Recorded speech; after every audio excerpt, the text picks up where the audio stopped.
A new study about teens and sex. Nearly 1/3 of kids say they've had sex by age 16. Some of the reasons may surprise you. We're here with our senior medical contributor, Dr. Jen Ashton. Okay, we all know hormones are at play, and we've heard a lot about peer pressure, but this goes beyond that. Absolutely. Everyone's gripping their coffee mug a little more tightly right now. This was actually a review of a lot of different studies. They looked at the 3 factors that have been known to be really important in driving the teen's decision to become sexually active, which are what they think their friends are doing, whether they approve of what their friends are doing, and then lastly, good old peer pressure, which we all remember.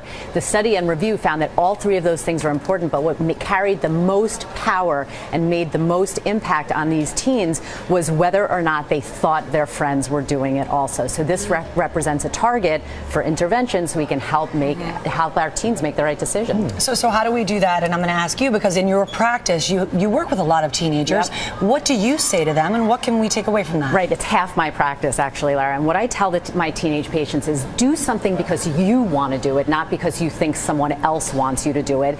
Also, think of the emotional as well as the physical. We can't completely uncouple them. And then lastly, find an adult that you trust and respect. It may be your parent, it may be someone else that you can really discuss these issues with. So Jen, what is your advice for parents when they're ready to talk to their kids about the birds and bees? What do you say? Well, this is easier said than done, and I'm struggling with it also. I'm taking notes. That's right. But the first thing is try to listen without reacting, number 1. Number 2, reach out to professionals, whether those are social workers or physicians. Those people are there to help us make these difficult decisions. And then lastly, avoid the mini-me trap.